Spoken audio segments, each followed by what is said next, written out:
Bonjour et bienvenue, ravi de vous retrouver, c'est le moment de l'instant matin. Et aujourd'hui, nous allons parler de l'or jaune, de cette huile précieuse et très appréciée en Algérie et ailleurs aussi dans le monde. Nous allons parler de l'huile d'olive.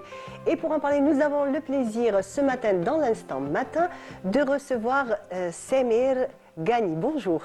Bonjour Myriam, bonjour à nos chers téléspectateurs de Canal Algérie.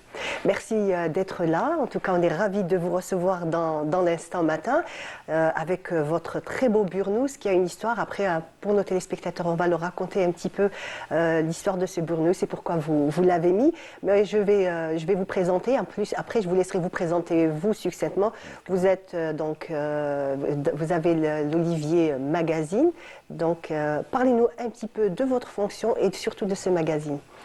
Alors, je suis directeur de publication de l'Olivier Magazine, qui apparaîtra d'ici quelques jours, donc il ne va pas tarder. C'est un nouveau numéro très passionnant. On parle du secteur oléicole en général, secteur en Algérie en particulier, mais aussi dans le monde. Je suis l'organisateur du Salon international de l'Olivier, qui a sa 6e édition et qui aura lieu cette année. Au mois de mai. Au mois de mai, exactement, du 18 au 21 mai. D'ailleurs, on a... Ça sera à la SAFEX. Ça sera à la SAFEX. C'est toujours un rendez-vous qui a énormément de succès. Exactement. Donc, comme nouveauté, on fera un marché de l'huile d'olive. Donc, plusieurs producteurs seront là. C'est l'occasion de tous ceux qui vont venir visiter et d'acquérir et être en contact avec les producteurs directs. Donc, je suis aussi le président du comité d'organisation du concours national de la meilleure huile d'olive, qui s'appelle Apulé. Et puis, j'accompagne des producteurs d'huile d'olive dans le développement de la qualité aussi. Très bien. Donc, on est en pleine saison, donc c'est vraiment la cueillette bat son plein. Elle a commencé déjà, pour ça dépend d'une région à l'autre, donc chaque région a un petit peu, on va dire, son moment de cueillette. Mais là, en ce moment, la cueillette est finie. On commence à aller vers des huileries où il y a encore certains vergers qui sont en train d'être cueillis. Alors, exceptionnellement, on a une excellente année oléicole.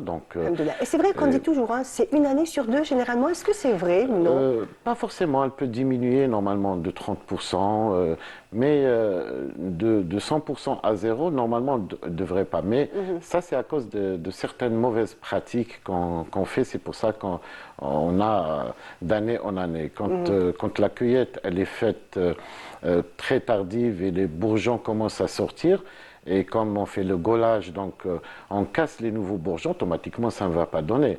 C'est pour ça on insiste sur les bonnes pratiques et que la cueillette se fasse bien avant. Donc une cueillette qui a commencé depuis déjà le mois de novembre. Il y en a qui ont commencé octobre, mais bon, c'était un peu trop précoce. Mais tellement c'est une bonne récolte qu'elle va continuer cette année jusqu'au mois de Ramadan. Donc, je connais certaines personnes qui ont des champs d'oliviers seront contents d'entendre cette nouvelle. Donc cette année, qui m'ont dit, alhamdoulilah, on a une excellente récolte. Oui, exactement. Et Dieu merci. Et ça se répercute sur le prix de l'huile qui a vraiment baissé cette année, au grand bonheur du consommateur. Tout le monde pourra se permettre de consommer de l'huile d'olive. Après, peut-être on en parlera, il faut consommer de la bonne huile d'olive, pas n'importe laquelle, et faire attention à ce qu'on achète sur le marché. Donc, on a une excellente saison qui va continuer jusqu'au mois de Ramadan.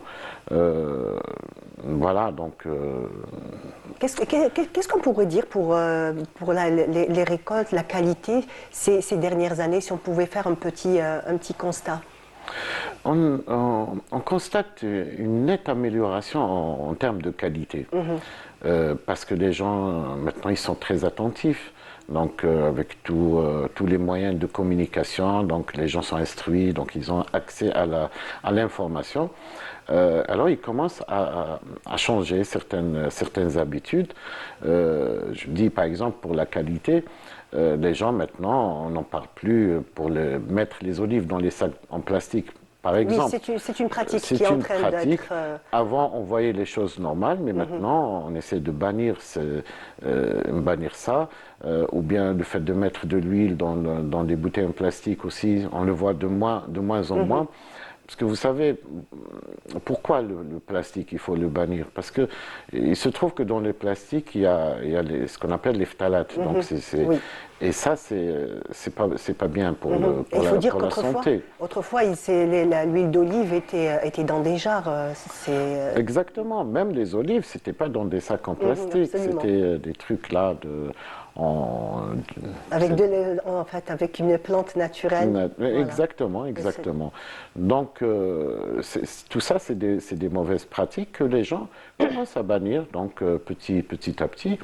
Après, il y a aussi le côté hygiène dans les huileries.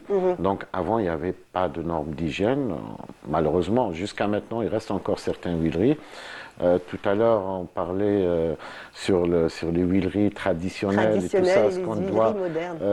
bannir ça. Non, moi, ce que je dis, aller vers la modernité, les nouvelles technologies, c'est excellent, ça nous permet d'avoir une excellente huile d'olive. Et encore, il faut respecter les bonnes pratiques.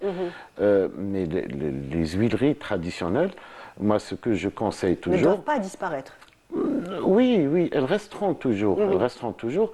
Après, il y a toujours un consommateur qui aime cette huile des huileries traditionnelles, où il y a ce petit chaumet-là qui, normalement, il ne devrait Qui est pas être, apprécié, oui. mais il est apprécié. Mais moi, ce que je dis, il faut que, au moins, respecter les normes d'hygiène. C'est très, très important. Par exemple, le lavage des olives. Il faut laver les olives avant avant l'extraction et tout.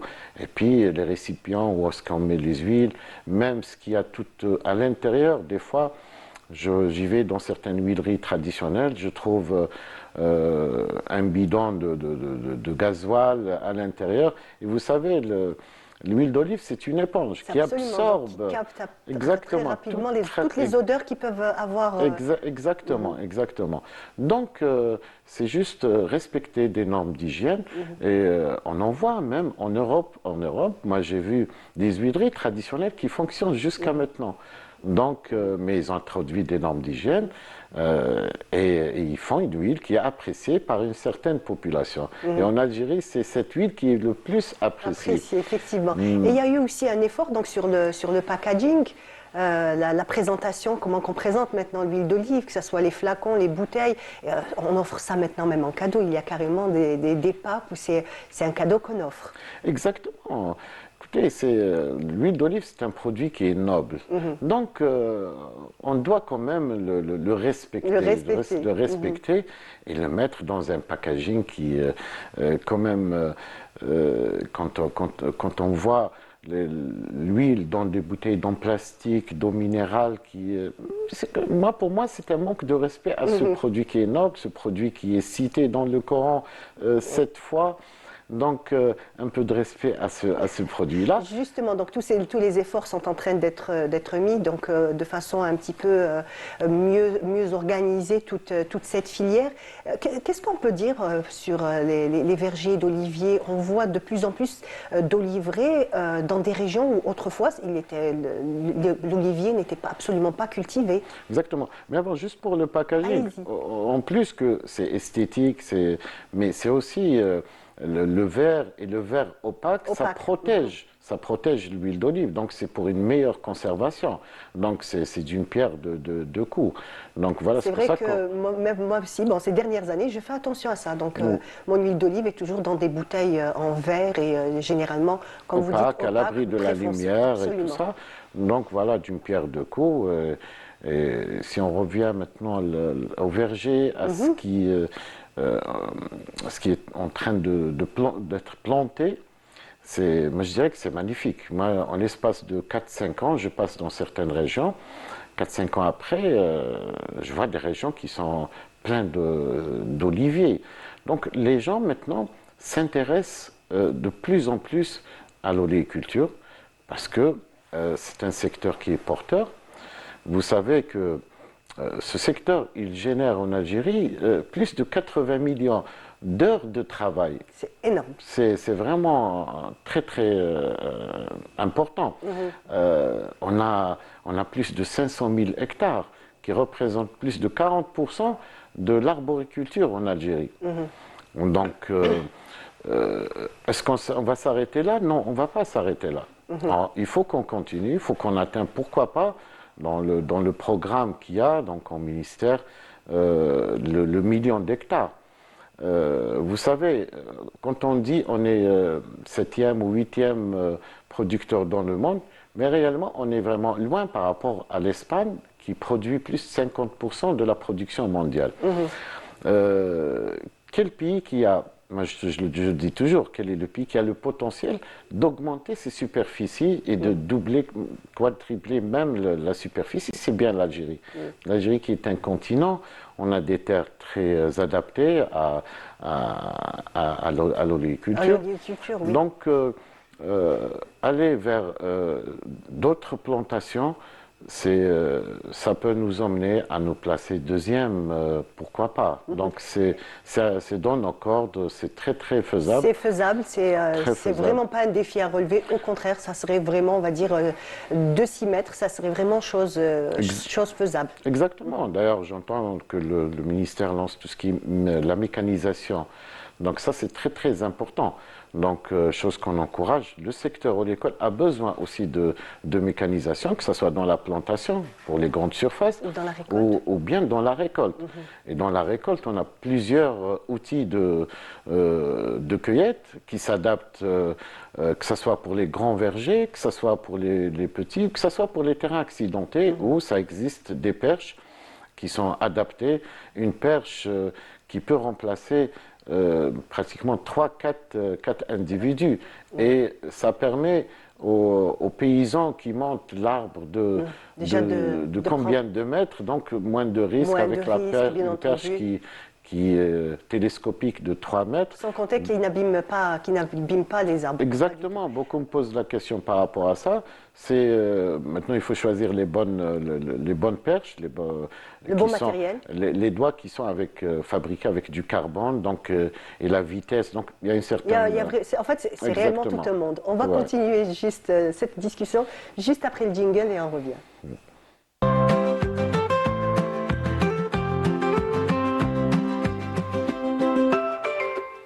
De retour dans l'instant matin, on parlait donc d'oliviers, de récolte, de la manière dont on cueille aujourd'hui. Donc tout le matériel est là, tout est, on va dire, fait en sorte d'avoir une excellente qualité d'huile d'olive et en même temps aussi de faciliter un petit peu la vie parce qu'on sait très bien que la cueillette des olives est quand même, on va dire, très fastidieux. C'est assez compliqué parce que généralement il fait froid. Ça a toujours été une période en même temps qui était rude et un petit peu difficile pour les personnes qui récoltent les olives, mais en même temps aussi un rendez-vous exceptionnel où toutes les villageois se retrouvent, toutes les familles. Et même aujourd'hui, on disait tout à l'heure, juste avant l'émission, qu'il y a énormément de familles qui retournent vers les vergers, leurs oliviers de leurs grands-pères, de leurs arrière-grands-pères. Et en fait, c'est une occasion, donc les vacances d'hiver est une occasion de se rencontrer dans ces vergers-là et de faire la cueillette de cette précieuse huile. Exactement, c'est une période, même si c'est le froid, en ce moment il y a la neige et tout ça, mais c'est un moment où, vous savez, il y a eu, disons, un exode à un certain moment, parce que la campagne, ça ne faisait pas vivre, et puis il fallait aller en ville, mais même ceux qui sont allés en ville, leurs parents, leurs grands-parents, maintenant il y a un retour. Absolument. Si ce n'est pas un retour définitif, il y a un retour pendant cette période de cueillette où les familles vont spécialement pendant les vacances cueillir ces olives-là, donc qu'ils ont hérité de leurs grands-parents. C'est un vrai attachement à la terre. À la terre, et un enracinement profond. Un enracinement. Donc l'Algérien, il est enraciné à sa terre, il tient à son olivier. C'est un symbole, justement, cet olivier. De force, de résistance, ça a énormément de symbolique. Exactement. Après, il y en a qui ont des grandes surfaces. Je dirais que à un certain moment, l'huile d'olive, elle n'était pas vraiment rentable. Donc, mais maintenant, avec le prix attractif, avec la consommation qui a augmenté, donc il y a une demande. Donc les gens, quand même, celui qui arrive à récolter 500, 1000 litres, parce qu'il y en a qui ont vraiment des grandes surfaces, ben, quand même, ça leur fait de l'argent en plus et ça fait vivre même. Ça peut faire vivre absolument un foyer, une famille. Exactement. Justement, parlant de ces arbres, de l'olivier, est-ce qu'il y a de nouvelles variétés où on essaye toujours de garder les anciennes variétés, d'améliorer aussi au niveau d'abord de l'entretien de l'olivier, de la taille, en fait toutes ces étapes. Qu'est-ce qu'on peut dire à propos de Alors, ça? moi, ce que je dis, qu'on a nos variétés autochtones qu'il faut vraiment préserver. Il faut les préserver. Les préserver parce que c'est des variétés qui sont adaptées, qui sont nées sur ce sol et qui donnent de meilleure qualité, une huile de meilleure qualité. Peut-être pas plus de rendement, mais au niveau de la qualité, c'est... En termes de rendement, on a des variétés mineures, donc qui ne sont pas bien développées. On les retrouve dans certaines régions. Le rendement, ils sont parmi les meilleurs rendements dans le monde. On a des variétés qui nous donnent plus de 30 litres par quintal. Oui, ou d'autres variétés introduites, elles sont à 12 litres par quintal. Vous voyez la différence. Donc les oliviers sauvages sont un bon porte-greffe? Bien sûr, c'est ça, c'est l'olias, c'est azbouj comme on dit en Kabylie. Il faut les greffer. Et vous savez, on a pratiquement 300 000, je pense, dans les 300 000 hectares d'olias qui sont là, qui n'attendent qu'à être greffés. Moi, je dis toujours, on ne va pas greffer de la totalité, mais si on greffe dans les 20-30%, chose que les gens dans la campagne, ils sont en train de greffer, et ça donne, c'est plus rapide pour donner le fruit. Donc, au bout de 3 ans, ça commence à donner le fruit, et un fruit de meilleure qualité. Après, ce qu'on greffe dessus, il faut choisir la bonne qualité de la région elle-même. Maintenant, pour les variétés qui sont introduites étrangères, oui, c'est bien, mais moi, ce que je dis, ça, c'est pour les grandes surfaces. Ça, c'est pour les huiles commerciales.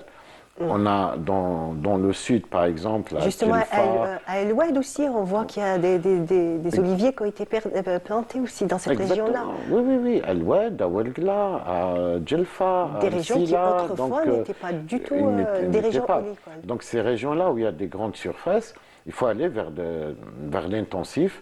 Et l'intensif, c'est des variétés qu'on ramène, par exemple d'Espagne. Donc c'est des variétés qui ont été développées en Espagne.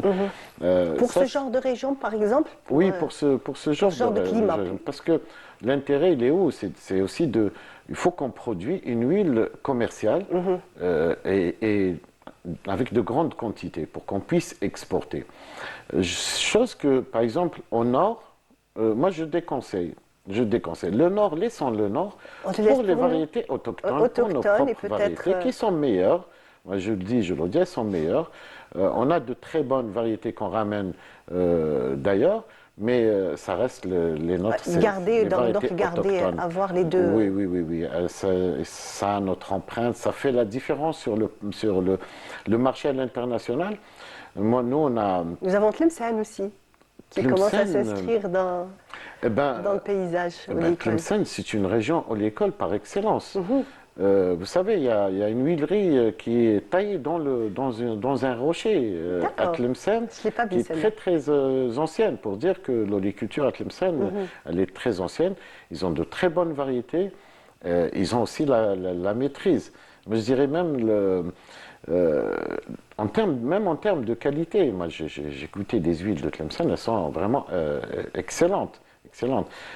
Ça peut s'expliquer aussi parce qu'à Tlemcen, on fait une cueillette bien avancée, donc le fruit, on ne laisse pas le fruit mûrir ou bien tomber par terre.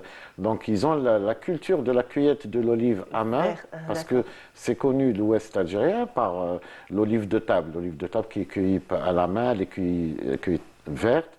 Donc ça permet d'avoir une huile très riche en polyphénol, une acidité trop basse, donc elle est excellente. Donc, et justement, il y a plusieurs huileries maintenant qui sont en train de naître à Tlemcen, notamment à Mernia, où on salue tous nos amis producteurs qui sont en ce moment même en pleine production. Justement, encore. c'est bientôt le Ramadan et bon, c'est vrai que c'est toute l'année, mais pendant le Ramadan, c'est vraiment un festival de couleurs quand on passe dans les marchés. Là, on vend des olives, donc il y a toutes sortes d'olives, violettes, vertes, salées, pas salées, piquantes. C'est vraiment, il y a aussi, on s'intéresse même aussi à l'olive de, comme vous dites, l'olive de table. Autrefois, c'était assez classique, donc, olive verte, olive noire, bon, on connaissait. Mais là, franchement, il y a, on va dire, de nouvelles initiatives. On ose un petit peu de nouveaux goûts, de nouveaux... et ça plaît énormément, donc Oui, exactement. ça nous plaît à nous les consommateurs. Exactement. Après, on a la variété sigoise. Sigoise qui est c'est une variété à double fin. Donc le bon Dieu nous a gâtés par une variété pareille. Pourquoi double fin? Pourquoi double fin? Double fin, ça veut dire elle est principalement pour l'olive de table. Elle est utilisée pour l'olive de table. Mais elle peut être aussi utilisée pour l'huile d'olive. D'accord. Il y a certaines variétés d'olives qui sont uniquement pour l'olive de table, ou bien uniquement pour l'huile d'olive. Celle-là, non. Donc, je me rappelle, il y avait une année où il y avait une surproduction. Donc, les producteurs d'olives de table ne savaient pas quoi faire. Donc, ça a été transféré vers les huileries et on a pu avoir. Ça veut dire qu'il n'y a pas de perte. En fait, il n'y a vraiment aucune perte puisque, alors en fait, pratiquement dans l'olivier, on a l'olive, ensuite nous avons le bois, mais maintenant aussi on fait énormément d'objets, vraiment des œuvres d'art, donc à base de bois d'olivier. Il y a aussi, même aussi les noyaux d'olive qui sont récupérés, on fait énormément de choses aussi avec. Il y a énormément de petites entreprises qui se sont investies dans ce domaine-là. Oui, oui, exactement. Moi, je l'ai toujours dit, rien ne se jette, rien ne se perd. Donc, Absolument. dans l'olivier, on peut l'exploiter pratiquement à 100%. Nous, malheureusement, à certains moments, on profitait que de cette huile, qui représente que 18% de l'olivier pratiquement en moyenne. Mais maintenant, les gens s'investissent, et beaucoup plus des jeunes. D'ailleurs, dans l'Olivier Magazine, il y a un jeune qui transforme le bois d'olivier qui est jeté dans la nature, qui est utilisé comme charbon. Comme bois de chauffage ou charbon, Oui, comme lui, vous il dites. le récupère, il le transforme, il fait des ustensiles, il fait Magnifique. des trucs extraordinaires. Aussi, il y a des jeunes maintenant qui s'investissent dans les nouvelles technologies pour pas le charbon, le grignon. Le grignon, voilà, c'était le mot que je cherchais. Le tout à l'heure. grignon qui auparavant, et jusqu'à maintenant, donc il est jeté dans la nature. Non, maintenant on le récupère et on fait de la transformation. Donc on extrait déjà de l'huile de grignon qui est utilisée pour les savons et tout ça. Il y a la pulpe aussi qui est comme aliment de bétail. Donc en fait, tout est récupéré. Tout est récupéré. Monsieur Gagny, on arrive à la fin de notre émission. Ça a été passionnant. On pourrait parler des heures d'olive, d'huile d'olive, d'olivier. C'est extraordinaire. Je voudrais par contre, tout à l'heure, en début d'émission, j'avais dit à nos téléspectateurs que vous aviez un très beau burnous et il faut qu'on en parle rapidement. Parlez-nous de ce burnous et pourquoi vous l'avez porté aujourd'hui dans l'Instant Matin. Alors, je l'ai porté, c'est en hommage à mon père qui est décédé ça fait pas longtemps. Donc, tout est grâce à lui. Tout ce que j'ai, c'est grâce à lui. Après, c'est pendant cette période qu'on porte ce burnous où on s'assoit autour d'un feu de bois, donc en famille, on discute, on rigole. C'est un symbole de notre identité. Donc, je le porte avec fierté en hommage à mon père. En tout cas, nous sommes vraiment ravis et honorés donc, de cet honneur que vous nous avez fait. En tout cas, merci beaucoup d'être venu dans notre émission, surtout nous avoir parlé de ce monde passionnant qui est l'huile d'olive et les olives. Merci beaucoup. Merci On arrive à la fin de notre émission. C'était l'Instant Matin. Je vous dis à très bientôt. Et en attendant, vous restez sur les programmes de Canal Algérie. Merci, au revoir.